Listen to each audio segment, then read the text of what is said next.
Guillermo was happy when he married Consuela. She brought an endless flow of smiles and joy into his life. Beautiful, kind, and compassionate, she was a dream, not just a woman. They loved each other as they often write about in books. But life, alas, is not a story written by an author. When Consuela became pregnant, Guillermo faced challenges. The pregnancy was difficult, and his wife had to quit her job to avoid harming the baby. Guillermo tried his best, supporting Consuela, and they eagerly awaited the new addition to the family. Both he and his wife wanted children very much and often discussed what they would name them. But when it came time to give birth, everything turned upside down. The delivery was very long and extremely difficult. The baby was positioned incorrectly, and doctors had to assist the mother. However, as soon as the baby was born, the doctors immediately turned their attention to his mother. She had internal bleeding. While Guillermo paced nervously in the corridor, awaiting news, the doctors fought for the life of his beloved wife. The operation lasted almost 8 hours, but in the end, the woman's heart could not withstand the strain that followed the difficult childbirth, and Consuela passed away. The day that was supposed to be a celebration for their family was overshadowed by the death of Guillermo's lifelong love. When they showed the daughter to the father, a tiny bundle lying in the crib among other vulnerable newborns in the ward, the man burst into tears. The baby didn't yet know she had lost her mother, and the only one left for her was her father, who felt despair and immense sadness after losing his wife. While the baby was still in the hospital, she was helped not only by nurses, but also by several other mothers who learned of the girl's difficult fate. The maternity ward was filled with kind souls who held the girl, giving her what she lacked: her mother's touch, the warmth of her body, and the much-needed milk. Immensely grateful to these kind women, Guillermo couldn't grieve for long. He had to think about what to do next, now that he was completely alone with his daughter. He named the baby as Consuela wanted to name their daughter, and the girl became Lucida. His workplace understood the situation, and Guillermo was granted a short leave to arrange his wife's funeral. During the few days when he dealt with organizational matters, he cried for his wife many times and despaired. However, each time he calmed down, remembering the vulnerable bundle waiting for him in the hospital. The child was an innocent soul whom he now had to take care of. And he had to do it, if only for the memory of his deceased wife. He had to pull himself together and become a worthy parent to their child. After the funeral, where Guillermo heard many kind words and wishes, the man returned to work with a heavy heart, not delaying the difficult conversation with his boss. Antonio Torres was a man of old-school toughness, strict, stern, but fair. That's why, despite many subordinates fearing him, Guillermo respected this man. That's the thing. Antonio frowned, listening to his subordinate's story about being left alone with a child in his arms. I understand how this might sound. However, I can offer you a decent solution to this situation. Usually, maternity leave is taken by women for obvious reasons, but our company's policies do not prohibit men from taking such leave. I didn't know. Guillermo admitted honestly. Unfortunately, such leave is hardly paid. Antonio interrupted the subordinate's surprised exclamation. However, Guillermo, I also understand that if women have husbands who can support them during this time, you have no one. So here's my proposal: you take maternity leave, but continue working from home. Some of the work you can do remotely, and I am willing to provide you with the opportunity to work so that your child doesn't go hungry. Antonio, you have no idea how much this will help. Guillermo was ready to fall to his knees before his boss to thank him. I'll give you as much time as you need. You're a diligent, reliable worker, and I wouldn't want to lose you because of life's twists and turns. And your daughter is not at fault in any of this. She needs to eat, so don't worry about the money.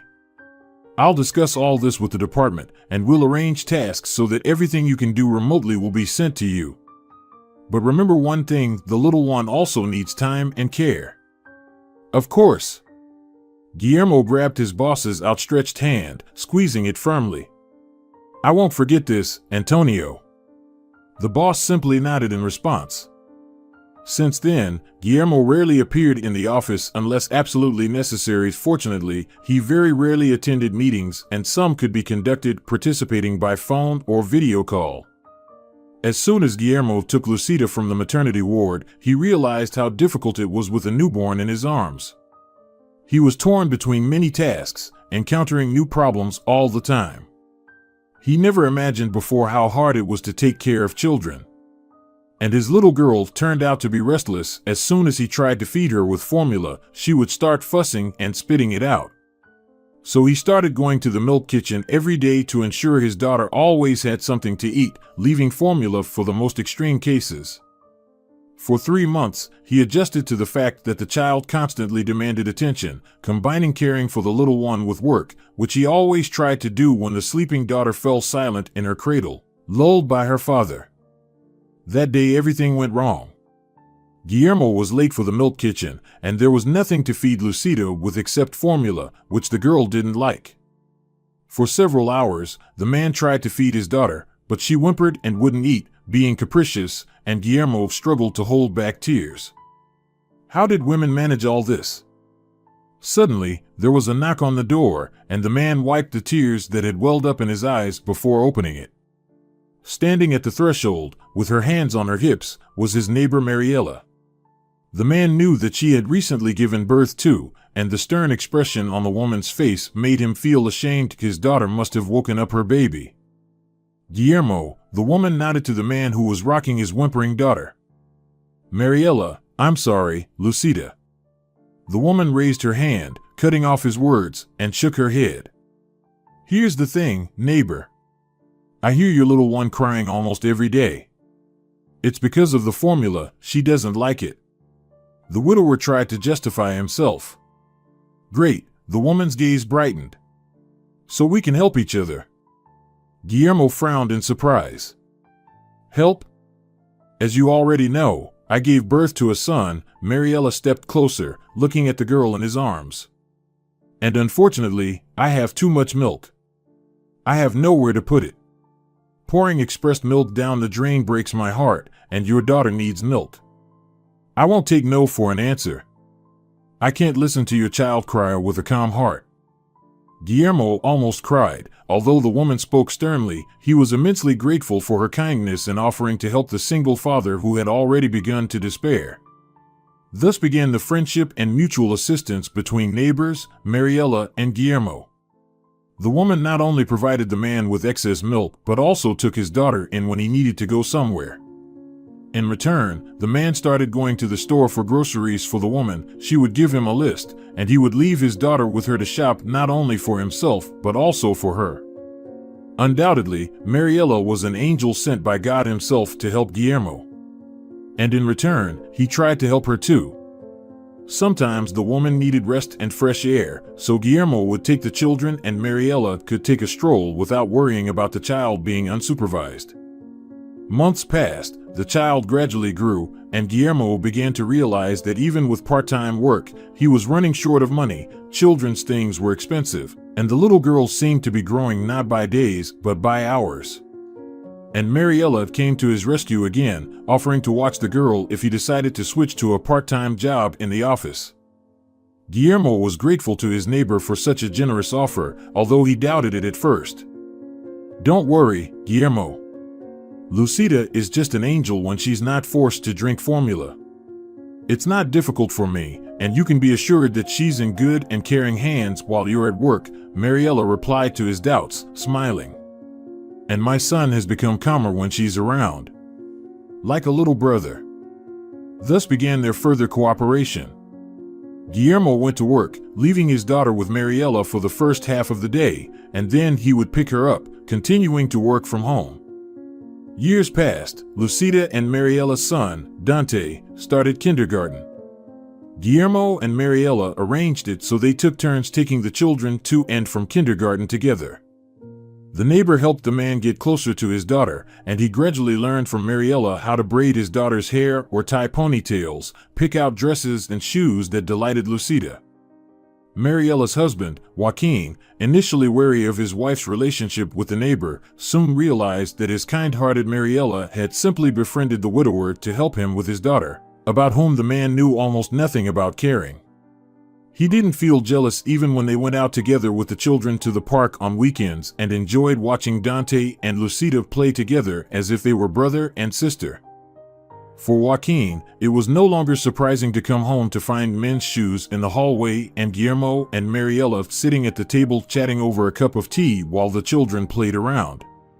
And he understood perfectly well that his wife needed a friend. After they moved to the city, she hadn't made friends with anyone, and when she got pregnant, she spent too much time preparing for the arrival of their firstborn. And Guillermo, who had helped them so much after the birth of their son while Joaquin was at work, became a real friend to Mariela, ready to help out when her husband wasn't home. Before the birth of their son, Joaquin often saw his wife sad with a ball of yarn she often knitted, distracting herself from loneliness while her difficult pregnancy kept her at home. And as soon as she offered help to the neighbor, she cheered up and smiled more often. For this, Joaquin was grateful to Guillermo, who himself needed friendly interaction after his wife's death. Years passed, the children grew up, having become such close friends, like brother and sister. They didn't stop being friends even after they started school, and even in the same class. Finally, Guillermo resumed working as before, returning to full-time hours. Moreover, an agreement with the neighbors allowed him to return to his long-abandoned hobby. Guillermo retrieved the almost forgotten fishing rods and tackle boxes once given to him by Consuela and began to occasionally go fishing. Those days spent in silence and tranquility helped Guillermo restore his mental balance. He realized how incredibly lucky he was in life. Even though a cruel twist of fate took away his dearly beloved wife, that same day he gained a daughter whom he loved with all his heart. With each passing day, he saw more of his wife reflected in Lucida. The girl grew beautiful, and her father bitterly realized what that could mean in the future. He was right. At 12, Lucida reached adolescence, bringing a new dose of chaos into their lives, which Guillermo feared. The gap between father and daughter widened, and he dreaded the thought of his little girl soon starting to attract the attention of boys, who would surely not fail to notice such a beauty with her thick wavy hair the color of raven wings and big brown eyes on her delicate face. Mariela helped Guillermo as much as she could, but Guillermo had to deal with his daughter's sudden mood swings and new whims. One morning, barely awake, Guillermo was preparing breakfast, contemplating whether he should send Lucida to school on a full stomach before he himself went to work. But a sudden cry from his daughter's bedroom filled him with such horror as if he had been struck by an electric shock. Rushing to his daughter, fearing that something irreversible might have happened, he burst into the room to find Lucida tearing the sheets off the bed, sobbing uncontrollably. The panicked man noticed a bloodstain on the sheet and the sweater tied around the girl's hips. "Lucida! What happened?" Guillermo caught his daughter, embracing her. She cried, trembling in his arms, unable to calm down enough to tell her father what had happened. He didn't press her for details, already suspecting what had occurred. He tried to calm himself as well. If his suspicions were correct, he faced a very difficult conversation with his daughter. While comforting Lucida, he managed to send a message to the girls' school and his workplace, informing them that they would likely both be late to start the day. He also sent a message to Mariela, but did not specify the reasons, only stating that Lucida was unwell. Finally, the girl stopped crying, and Guillermo heard her trembling voice. "Dad, I think I'm dying," Lucida sobbed. "My dear, I'm sure that's not the case," her father replied, patting her shoulder. "But I'm bleeding, and I can't stop it." With a heavy heart, the man tried to explain to his daughter that everything happening to her was a normal thing for any woman. He tried to tell her everything he knew, recalling what he had been taught in biology class at school about human anatomy, and what he had learned while living with Consuela. Lucida listened attentively, though she could see the embarrassment on his face. It was awkward for him to discuss all this with her. "I'm sure Aunt Mariela can tell you more about what to do in these situations." "I'm sorry," Guillermo finally concluded the conversation. As if by fate, just at that moment, Mariela appeared at their apartment door. The woman, having sent her son to school, immediately came to help her neighbor with Lucida's illness. "Aunt Mariela," the girl rushed to the woman, embracing her and bursting into tears again. Mariella gently patted the girl's back, meeting Guillermo's gaze, and he sighed. Mariella, please, help me again. Lucida, she started her period. I told her everything I knew, but, you know. Mariella's face lit up with a wide smile. She had already started to worry that something serious had happened, but then such news. Oh, sweetheart. The woman leaned in towards the girl, wiping away the tears from her face. Come with me. Today will be your day. No school. No worries. I'll help you with everything you need. Guillermo. She looked at the man, and he nodded, grateful that his neighbor was such a kind and caring woman. For a single father, this was truly a stroke of luck. Lucida, don't worry about school today, he said to his daughter. I'll call them and let them know you won't be coming. Mariella will help you with everything else. And although Guillermo handled the day with dignity, the gap between him and his daughter grew wider over time. The father struggled, trying to raise a teenager. Lucida began to transform into a beautiful young woman, and the man started to look suspiciously at her increasingly shorter skirts and gradually emerging light makeup. Luckily, Mariella continued to help the man, often taking the girl with her when she went shopping for clothes and cosmetics. She even taught Lucida how to apply makeup, to make it neither vulgar nor too provocative. It was precisely the lack of knowledge on such matters that made Guillermo an enemy in the eyes of the teenage girl.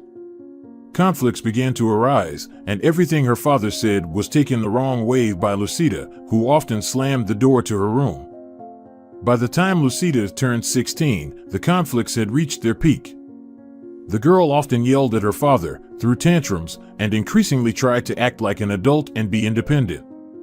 Guillermo remembered the chubby little girl he used to spoil when she was small, and he felt a creeping sense of despair. Lucida was growing up and was no longer the little girl who asked him to braid her hair and help her pick out a dress and shoes for the first day of school. Following Mariella's advice, Guillermo backed off slightly, stopping, trying to force his company on her. It didn't change much, but Lucida yelled at her father less, and he saw it as a good sign. On weekends, the man still went fishing. It helped him clear his mind and gather strength for the new work week and the emerging disputes with his daughter. However, despite Guillermo starting to give his daughter some freedom, she grew further and further away from him. Until one day he returned home to find the apartment completely empty. Lucida's room was vacant, as was her school backpack, although her books and notebooks were scattered on her desk. Lucida didn't answer calls, messages remained unread, and by morning the worried Guillermo discovered that his daughter's phone was turned off. Nervously, he went to work without sleep, spending the whole day in a daze. Constantly reaching for his phone and trying to call his daughter, Guillermo became increasingly worried. What if something had happened? So, as soon as he finished work, he immediately headed home and, not finding Lucida again, decided not to waste time and went to the police station. The law enforcement officers listened to him, but reluctantly filled out the paperwork, saying that his daughter probably just went out with friends and her phone died. Listening to all these excuses, Guillermo realized with horror that the officers didn't see the problem at all. His daughter, his only daughter, was missing, and they didn't even intend to look for her. From that day on, his life became a kind of nightmare.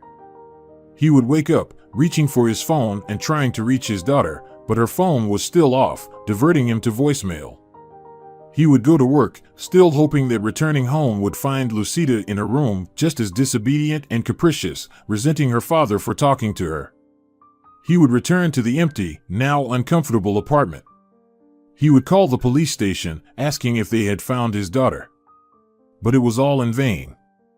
On the first weekend after Lucida's disappearance, for the first time in a long time, he didn't go fishing and spent those days alone, sometimes breaking into tears, sometimes soothing himself with the thought that Lucida could show up at any moment. The second weekend became so unbearable that on Sunday he grabbed his gear and went fishing just to distract himself from the dark thoughts swirling in his head. "I'll be back, and Lucida will be home," he whispered like a prayer while sitting on the pond's bank. But upon his return, he still didn't find his daughter. So, he took time off from work and went back to the police station. This time, he wasn't just nervous, he was furious. With shouts and pleas, he forced the officers to listen to him again. He retold everything over and over, first to the desk sergeant, then to another officer. This second one turned out to be more thoughtful and took Guillermo seriously. It was then that Lucida's missing person case was finally opened. They kept him at the station for hours as he gave descriptions of his daughter, what she might be wearing, which friends she might turn to. He didn't leave until evening, exhausted and drained, but with a sense of assurance that now the police would truly search for his daughter. Yet another week passed with no news. Then another and another. But Lucida remained missing. Guillermo despaired of finding his daughter, though he still called the police to inquire about any progress. At first, he did this weekly. Then the calls became less frequent, once a month. Once every 2 months. And so 2 years went by. During this time, Guillermo lost weight, grew thinner and older as the worries about his missing daughter took their toll. If it hadn't been for Mariella and Dante, who regularly visited him in the evenings, he might have given up entirely. But his kind neighbors helped him hang on and made sure he didn't go hungry. "You'll see, Guillermo," Mariella would always reassure him. "Lucida will come back. And you'll be back to guessing how to please that little devil." Guillermo tried to smile, though he no longer truly believed that his daughter would be found. But the hope with which Dante and his mother spoke of it kept a tiny flame of belief in him that someday he would return home and Lucida would be there, grown up, wiser, still as beloved as she was before, despite all her whims and arguments. On that Saturday, Guillermo took his place on the bank of a large pond, which always held a special place in his heart. It was the same pond where he used to picnic with Consuela while his wife was still alive. And although he still regularly visited Consuela's grave, it was in this place that he felt a special connection to his deceased wife. Fishing was not going well. Guillermo kept thinking about his missing daughter, and it constantly distracted him from watching the float. Finally, giving up, he put down his fishing rod and simply sat on the bank, pondering what could have happened to his daughter and praying to God that Lucida would be found. Even after such a long time, he still believed that his daughter would return to him. He didn't immediately hear the noise coming from somewhere nearby, but when he finally turned around, he noticed a very young boy struggling in the water. The boy wasn't screaming, trying with all his might to stay above the water's surface, but the panic on his face was evident enough for Guillermo to realize immediately that he was drowning. Without a second thought, the man rushed into the pond. Reaching the boy was not difficult for Guillermo. However, it took some effort to grab the panicking child. He thrashed and resisted as if not comprehending that someone was trying to save him. But eventually, the man pulled the boy onto the shore, where he found that, despite swallowing water, he was relatively okay. The frightened child, barely 11 years old, struggled to catch his breath and regain composure for a long while. And while Guillermo comforted the boy, he suddenly noticed a pendant around the child's neck, which shocked him. He looked at the simple silver pendant, shaped like a very small arrowhead, and couldn't believe his eyes. It was the pendant he had ordered from the jeweler for his daughter. Guillermo was certain it was Lucida's ornament. He had spent hours with the jeweler creating a unique pattern on the facets of this arrowhead. Though the pendant seemed simple, the patterns were unmistakable. Within the seemingly wavy lines were hidden birds and leaves, creating a pattern reminiscent of Damascus steel. "What's your name, boy?" Guillermo finally found his voice. "Javier." The man hesitated, choosing his words carefully. "Beautiful pendant. Where did you get it from?" "Dad gave it to me." Although Guillermo wanted to ask more, at that moment a group of boys approached, led by an older boy, apparently the older brother of one of the rascals. They surrounded Javier, asking if he was okay, and the eldest turned to Guillermo. "Thank you. We lost sight of him, and you were there at the right moment." "Oh, it's nothing. I was just fishing by the shore and saw the drowning child. What kind of person would I be if I allowed him to drown?" Guillermo brushed it off, regretting that he couldn't inquire more about the rescued boy and the pendant. The teenagers thanked the man for a long time, and when they left, guided by the older brother of one of them, the fisherman sat on the shore for a long time, pondering that he couldn't be mistaken. The pendant undoubtedly belonged to Lucida. Perhaps she lost it? Or sold it to earn some money to buy a ticket somewhere? Guillermo didn't know what to do with these conjectures. Deep in thought, he went home. The visiting neighbors found the man in such a gloomy state that they tried to find out what had happened, why Guillermo was so despondent. Did the police finally find Lucida, and the news was not at all cheerful? But Guillermo remained silent, lost in thought, and Mariela and Dante left without disturbing him. The evening of the next day, the man decided to visit his friend, but when she opened the door, he saw that she was nervous. "Mariela, what's wrong?" Guillermo immediately forgot the reason for his visit. "Oh, it's my husband. Something happened at work, but I still haven't understood what exactly." "Come in, maybe he can tell you what's bothering him. He's not himself." The woman invited him inside. Already at the kitchen table, Guillermo gratefully accepted a cup of fresh coffee and saw Mariela's husband sitting lost in thought. "You know, our boss, the owner of the factory, is looking for someone." Juan spoke, looking bewildered. Guillermo frowned, looking for whom? "They say someone saved his son from drowning in a pond." "Some fisherman, apparently," the man shrugged. "And now my boss wants our entire department to find this savior. Probably wants to reward him, I don't know." There was something about the way the speaker delivered all this that didn't sit right with Guillermo. It seemed like such news should have been interesting to the man, but for some reason, he was tense and spoke reluctantly. Guillermo knew that Joaquin had been working at the factory for years, and he understood that his superiors could easily appoint a bonus to whoever found the rescuer. Was that the reason Joaquin was so tense? "Darling, why are you so dejected?" Mariela, his wife, attempted to support him. "Listen, Joaquin," sighed Guillermo. "I don't know why you're so sad, but I came by to apologize to Mariela and Dante for yesterday. When they visited me, I wasn't in the mood. And all because the day before, I saved a boy from the pond while fishing. It threw me off so much that—" "Hold on." Joaquin looked at his neighbor. "Are you saying you saved the boy?"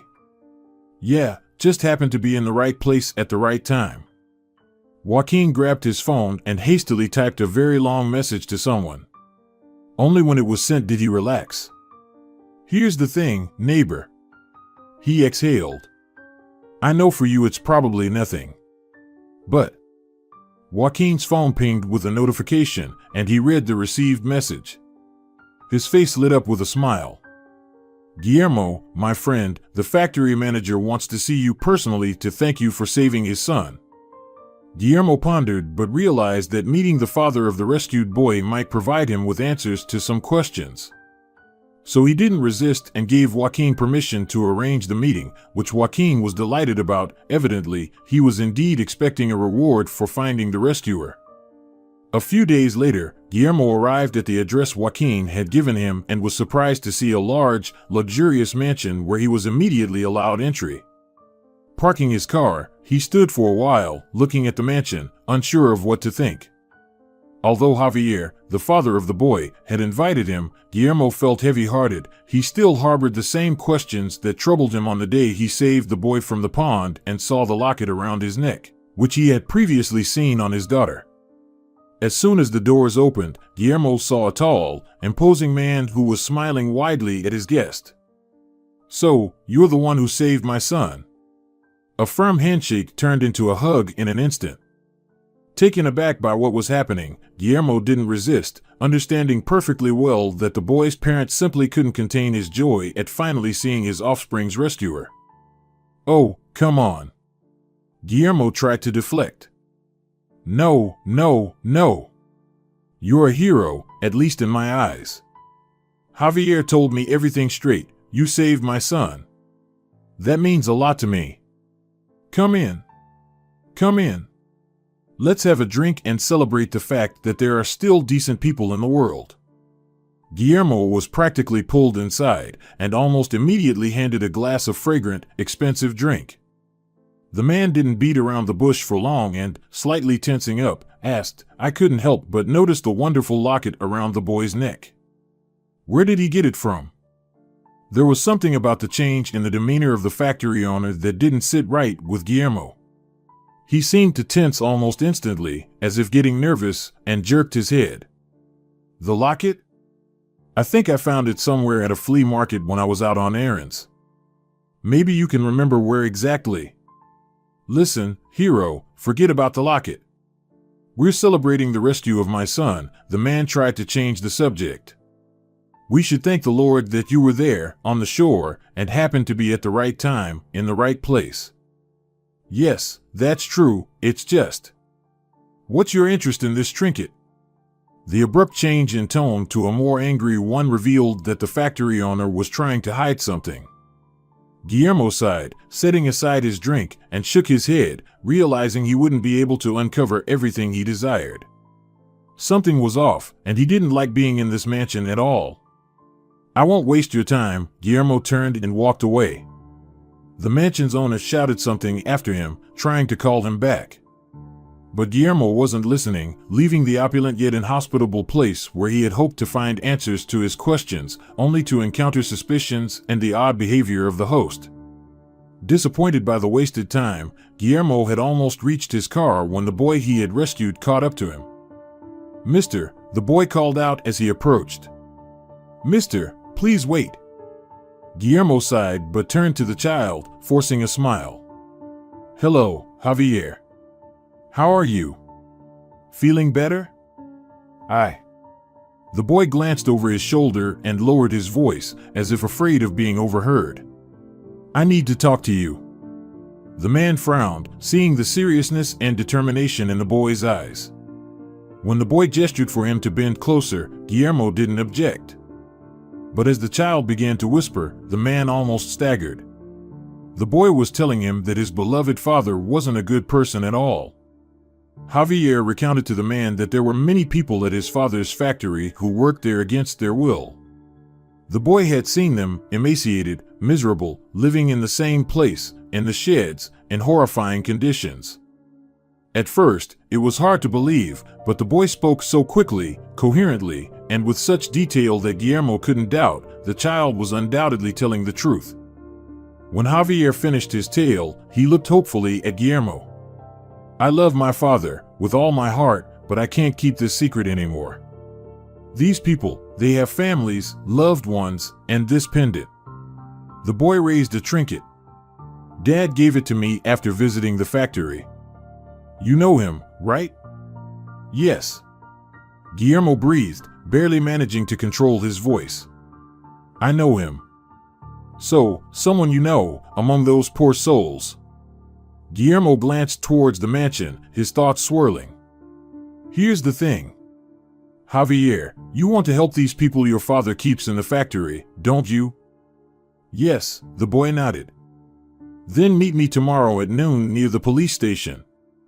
Guillermo saw the boy nod again. "Promise?" "I promise."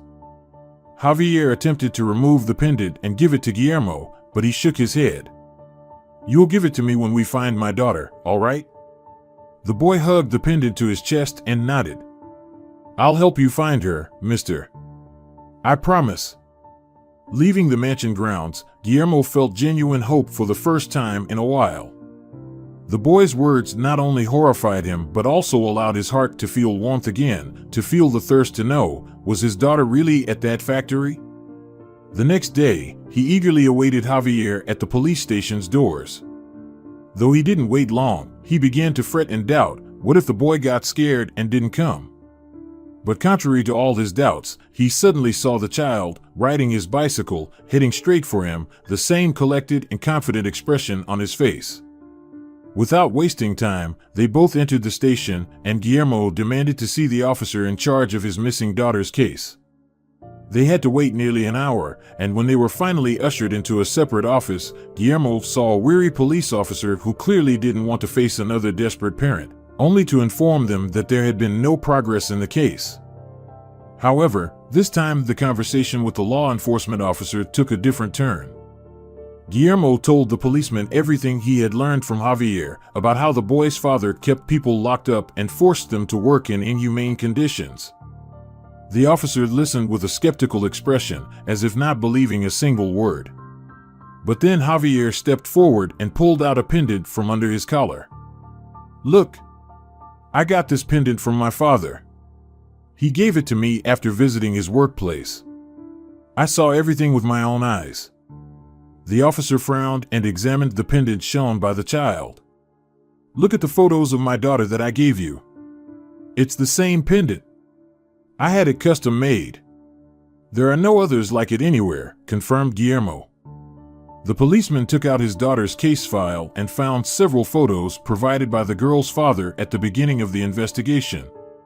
In all these photos, Lucida was smiling, and the pendant gleamed on her neck, undoubtedly the same one Javier was wearing now. Tensing up, the policeman pondered for a long moment, then became serious and composed. "So, I see," he exhaled. "Javier, please, tell me again what exactly you saw at your father's factory." The boy understood that they finally believed him, and without hesitation, he recounted everything he knew. He remembered the box of documents he saw in one of the offices when he accompanied his father around the factory, and the exhausted workers who seemed worn out and sick from work, and everything else, including the dirty mattresses he noticed barely hidden behind the partially open door of one of the utility rooms. The officer listened to the boy, jotting something down in his notepad, and when he finished asking clarifying questions, he put down his pen and looked Guillermo in the eyes. "Well, we have a lot to do. I'll be in touch. But don't worry, if your daughter is there, we'll get her out," reassured the policeman. "But right now, I need to process all the necessary paperwork so my colleagues can enter the factory." The police acted swiftly, a search warrant was obtained in record time, and the subsequent raid on the factory caught everyone working there off guard. Everyone who had helped Javier's father illegally detain workers was arrested, including Joaquin, who was also aware of what was happening. Documents and personal belongings confiscated from the workers were discovered, as were the rooms where they were held, and the victims themselves, who were so exhausted and sick that most of them had to be transported by ambulance. The case made headlines.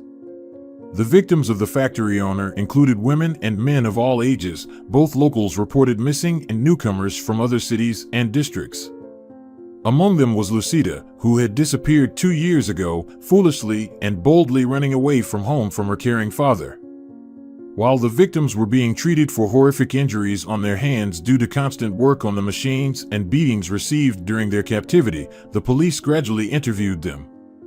The victims' testimonies, combined with all the evidence found on the factory premises, were sufficient for the court to sentence the owner and his accomplices to several years in prison. After her father was sent behind bars, Javier stayed with his mother, a woman who had long suspected her husband of dirty dealings, honestly admitted in court everything she had suspected. When her husband was imprisoned, she didn't hesitate to file for divorce, as she didn't want anything to do with a man who resorted to slave labor. The money received after the divorce the woman didn't spend, although it could have been enough for her and her son's life until the end of their days. Moving to another city, she enrolled Javier in a private school and did everything in her power to ensure the boy never became like his father. Meanwhile, Guillermo, reunited with his daughter, rejoiced every time he visited the girl in the hospital. And although she, like the other victims, underwent long treatment, she continued to cry every time her father entered her room. "Forgive me, Dad, and forgive." Guillermo heard from her for the 100th time. "I was such a fool." The man hugged his daughter and stroked her shoulder, already rejoicing that after 2 years he finally managed to find Lucida. It took the girl several weeks to recover from the horrible years spent in the factory. And although she used to scream at her father, refusing to listen, now she reached out to him and cried tears of happiness every time he hugged her. "I missed you so much, Dad," she whispered to him. "And I missed you, daughter. I missed you so much," Guillermo replied. "Forgive me. For running away, for yelling at you. For thinking that living with you was hell. I was so wrong. Shoo, it's all right now. The main thing is that you've returned. Don't cry." Guillermo didn't know how to comfort his daughter, but he remembered how he used to take her to the pond where he used to fish even after her disappearance. "Come on, let's go fishing together. Or have a picnic? By the shore of that same pond where we used to stroll? The one where you always talked about Mom? The man nodded, smiling. Yes, that one, where we used to have picnics with her. Let's have a picnic. The girl nodded, wiping tears from her eyes. When Lucida was discharged, she was greeted not only by her father, but also by Mariella and her son Dante. Both were happy to see the girl return. That day they all celebrated as if they were one big happy family. The story could have ended with this reunion, but life went on, and a year later Guillermo and Mariella couldn't resist anymore that their friendship turned out to be much stronger than they had thought before. The woman divorced her husband, who ended up in prison on charges of colluding with his bosses who used slave labor. Half a year later, Mariella and Guillermo got married, where Lucida and Dante became brother and sister.